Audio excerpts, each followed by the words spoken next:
Ya. Bismillahirrahmanirrahim. Assalamualaikum warahmatullahi wabarakatuh. Kami dari kelompok 5 Arbitrase dan ADR akan menyampaikan hasil review dari buku nomor 30 tahun 1999, yaitu tentang arbitrase dan penyelesaian alternatif penyelesaian hukum. Baik, untuk sesi pertama akan disampaikan oleh Fatih Muhammad Zain. Baik, selanjutnya saya akan menjelaskan mengenai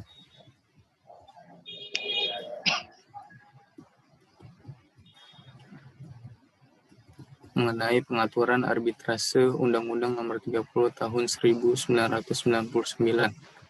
Pada dasarnya, arbitrase merupakan cara penyelesaian sengketa di luar peradilan berdasarkan pada perjanjian arbitrase yang dibuat oleh para pihak dan dilakukan oleh arbiter yang dipilih dan diberi kewenangan mengambil keputusan. Arbitrase merupakan pilihan yang paling menarik, khususnya bagi kalangan pengusaha. Bahkan, arbitrase dinilai sebagai suatu pengadilan pengusaha yang independen guna menyelesaikan sengketa yang sesuai dengan keinginan dan kebutuhan mereka. Dalam pasal 5 ayat 1 Undang-Undang Nomor 30 Tahun 1999 tentang arbitrase dan alternatif penyelesaian sengketa, atau untuk selanjutnya disingkat Undang-Undang Nomor 30 Tahun 1999, disebutkan bahwa sengketa yang dapat diselesaikan melalui arbitrase hanya sengketa di bidang perdagangan dan hak yang menurut hukum dan peraturan perundang-undangan dikuasai sepenuhnya oleh pihak yang bersengketa. Dengan demikian, sengketa seperti kasus-kasus keluarga atau perceraian yang hak atas harta kekayaan tidak sepenuhnya dikuasai oleh masing-masing pihak dan tidak dapat diselesaikan melalui arbitrase. Kemudian dalam pasal 3 dan pasal 7 ayat 2 Undang-Undang Arbitrase menyatakan bahwa perjanjian arbitrase mengikat para pihak yang menandatanganinya. Undang-Undang Arbitrase secara jelas menentukan bahwa pengadilan negeri tidak memiliki kewenangan untuk menyelesaikan sengketa bila para pihak terikat perjanjian arbitrase. Mungkin cukup sekian dari saya. Saya kembalikan kepada moderator.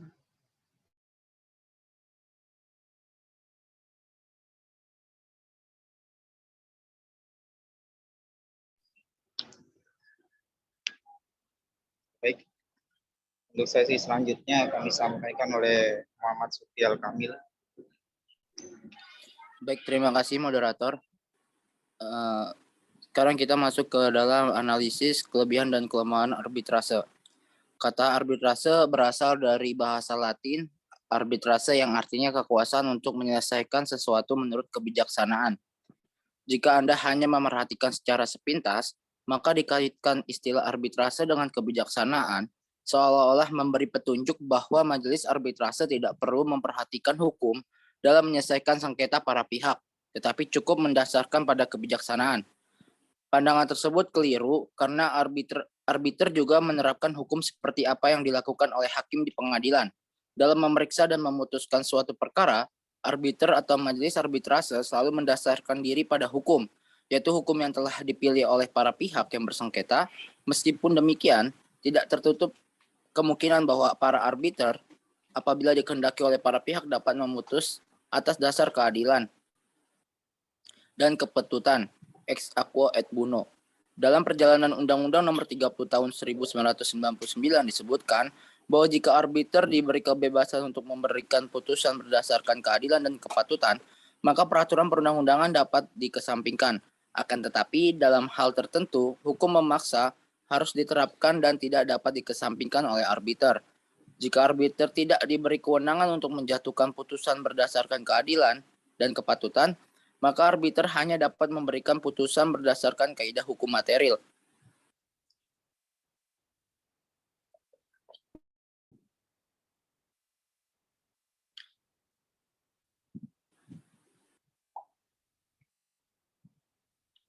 Sekian dilanjutkan oleh pemateri selanjutnya. Terima kasih.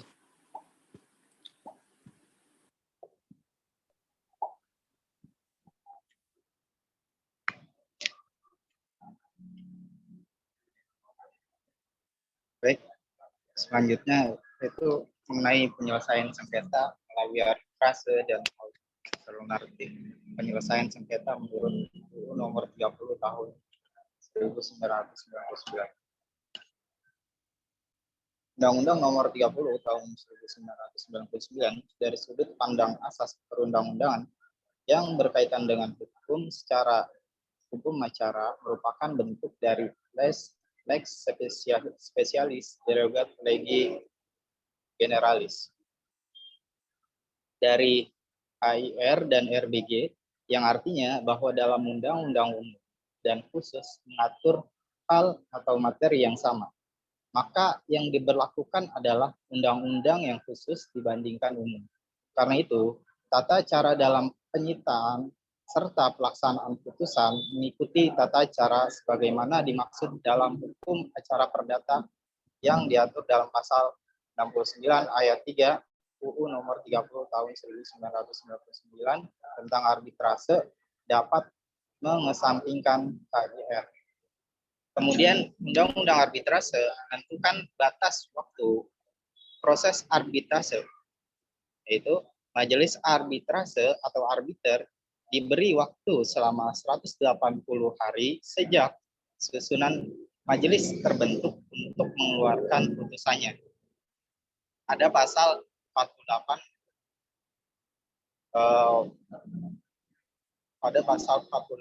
ayat 2 ini memungkinkan perpanjangan waktu dari batas waktu 180 hari. Penentuan jangka waktu 180 hari cukup positif baik bagi majelis arbitrase maupun para pihak. Bagi majelis, adanya batas waktu itu mendorong mereka untuk segera memeriksa dan membuat putusan atas sengketa. Bagi para pihak, jangka waktu yang relatif singkat ini penting karena pada pandangan mereka, semakin cepat sengketa diselesaikan, semakin baik bagi perusahaan. Ketentuan perundang-undangan nasional di dunia termasuk UNCITRAL Model Law on International Commercial Arbitration tahun 1985 dan revisi 2006 tidak memuat jangka waktu ini. Bagi kalangan pengamat asing, jangka waktu 180 hari untuk menyelesaikan sengketa adalah jangka waktu yang relatif pendek atau singkat. Biasanya majelis arbitrase membutuhkan waktu sekitar antara 2 hingga 3 tahun untuk mengeluarkan putusannya. Selanjutnya, Undang-Undang Arbitrase mewajibkan majelis arbitrase atau arbiter untuk terlebih dahulu mengupayakan penyelesaian sengketa melalui perdamaian. Pada pasal 45 Undang-Undang menyatakan ayat 1, dalam hal para pihak datang menghadap pada hari yang telah ditetapkan, arbiter atau majelis arbitrase terlebih dahulu mengusahakan perdamaian antara para pihak yang bersengketa dalam berbagai peraturan arbitrase di dunia. Dalam berbagai peraturan arbitrase di dunia tidak ditemukan ketentuan seperti pasal 45 ini. Tampaknya ketentuan pasal ini tidak terlepas dari pengaruh atau iklim penyelesaian sengketa damai atau musyawarah untuk mufakat yang telah dikenal lama. Semangat pasal ini juga mengedepankan perdamaian. Sifat seperti ini dapatlah dipandang sebagai kekuatan arbitrase di Indonesia. UU Arbitrase tidak menentukan siapa yang dapat menjadi arbiter, tetapi pasal 12 UU Arbitrase menentukan beberapa persyaratan untuk menjadi arbiter. Persyaratan tersebut antara lain, A. Memiliki kapasitas yang diakui oleh hukum Indonesia. B. Minimum berumur 35 tahun. C. Tidak memiliki hubungan apapun dengan para pihak, termasuk hubungan keluarga atau keuangan. Dan D. Harus memiliki pengalaman selama 15 tahun di bidangnya. Undang-Undang Arbitrase menentukan bahwa hakim, jaksa, panitera, dan pejabat peradilan lainnya tidak dapat ditunjuk atau diangkat sebagai arbiter. Hal ini terdapat dalam pasal 12 ayat 2. Selanjutnya, persyaratan arbiter dalam pasal 12 ayat 1 di atas tidaklah ditemukan di dalam undang-undang lain. Tentu syarat ini ada pertanyaan yang dilontarkan terhadap ketentuan pasal ini. Misalnya, bagaimana mengukur syarat nomor 2 yaitu minimum berusia 35 tahun? Apakah syarat minimum berumur 35 tahun ini tidak terlalu mudah bagi seseorang untuk menjadi seorang arbiter? Begitu pula untuk syarat nomor 4, yaitu pengalaman selama 15 tahun. Bagaimana atau kriteria apa yang digunakan untuk menentukan pengalaman selama 15 tahun ini? Dalam pasal 32 menyatakan bahwa jika diminta salah satu pihak, majelis arbitrase dapat membuat putusan provisional termasuk penyitaan atau pelelangan barang. Putusan ini dikeluarkan untuk memastikan ketertiban jalannya pemeriksaan sengketa. Dalam pasal 32 ini menyatakan, 1. Atas permohonan salah satu pihak, arbiter atau majelis arbitrase dapat mengambil putusan provisional atau putusan sela lainnya untuk mengatur ketertiban jalannya pemeriksaan sengketa, termasuk penetapan sita jaminan, memerintahkan penitipan barang kepada pihak ketiga, atau menjual barang yang mudah rusak. 2. Jangka waktu pelaksanaan putusan provisional atau putusan sela lainnya sebagaimana dimaksud dalam ayat 1 tidak dihitung dalam jangka waktu sebagaimana dimaksud dalam pasal 48. Pasal 56 ini menyatakan bahwa para pihak dapat memutuskan hukum yang berlaku untuk suatu sengketa yang sedang atau akan terjadi. Namun apabila ditentukan, arbiter harus menentukan hukum mana yang akan diberlakukan berdasarkan keadilan dan kepatuhan. Dalam praktik, cukup sering ditemukan bahwa para pihak menghendaki majelis arbitrase memutus sengketanya berdasarkan pertimbangan keadilan. Permohonan seperti ini biasa disebut pula dengan penerapan keadilan atau kepatutan yang disebut ex aquo et bono. Penerapan ex aquo et bono hanya dapat diperkenankan apabila para pihak atau kedua pihak dengan tegas menyatakan permohonannya ini dalam pengadilan. Dalam kaitannya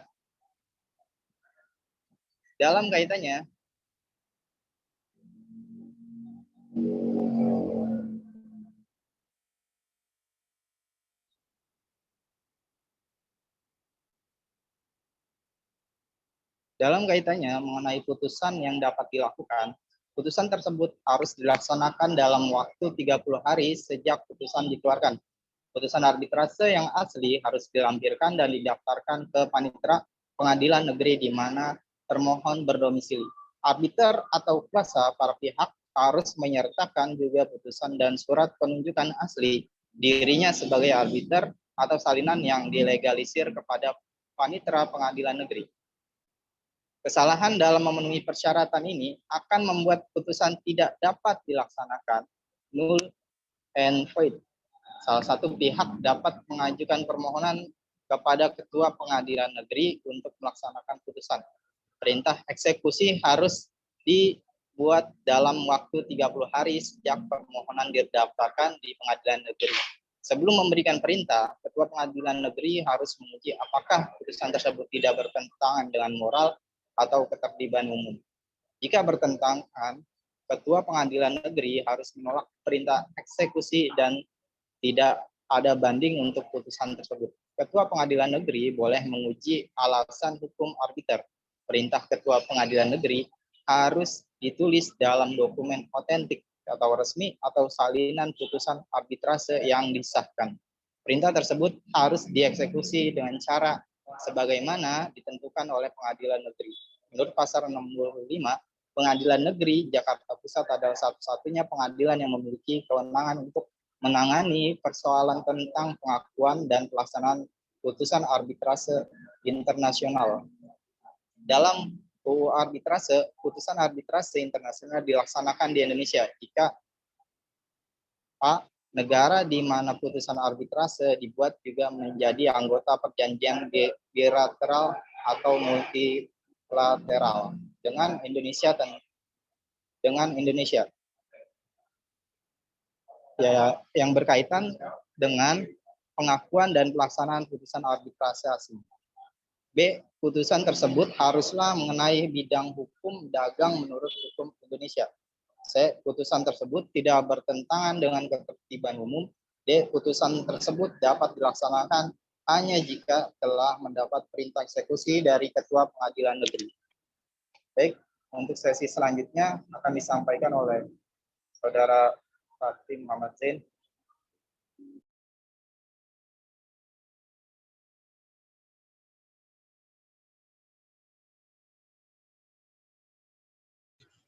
Baik,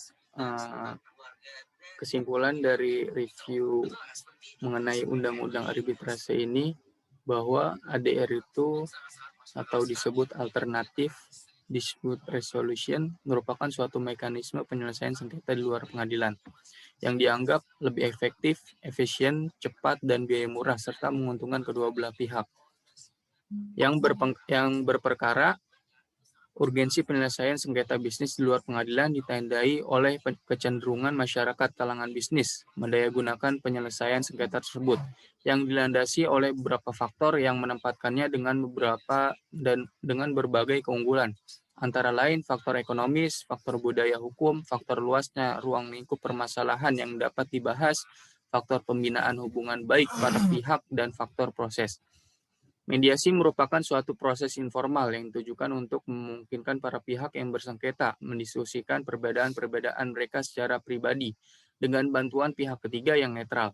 Seorang mediator dalam suatu mediasi seharusnya tetap bersikap netral, selalu membina hubungan baik, berbicara dengan bahasa para pihak, mendengarkan secara aktif, menekankan pada keuntungan potensial, meminimalkan perbedaan-perbedaan, dan menitik beratkan persamaan. Tujuannya adalah untuk membantu para pihak bernegosiasi secara lebih baik atas suatu penyelesaian. Lembaga mediasi berfungsi untuk menyediakan sarana bagi pihak-pihak yang bersengketa untuk mencari penyelesaian secara win-win solution berdasarkan kesepakatan. Oleh karena itu, kiranya perlu diatur adanya sanksi sebagai penekanan pendayagunaan mediasi. Barangkali perlu dicontoh sistem peradilan atau praktek mediasi pengadilan dari negara lain yang sudah mapan kelembagaannya, yang memberikan sanksi berupa putusan batal jika hakim tidak memberi kesempatan para pihak untuk menempuh mekanisme mediasi. Mungkin cukup sekian dari saya. Saya kembalikan lagi pada moderator. Baik, terima kasih. Mungkin ini saja yang kelompok kelima sampaikan mengenai review dari Undang-Undang Nomor 30 Tahun 1999, yaitu tentang arbitrase dan alternatif penyelesaian sengketa. Kurang lebihnya kami mohon maaf. Wassalamualaikum warahmatullahi wabarakatuh.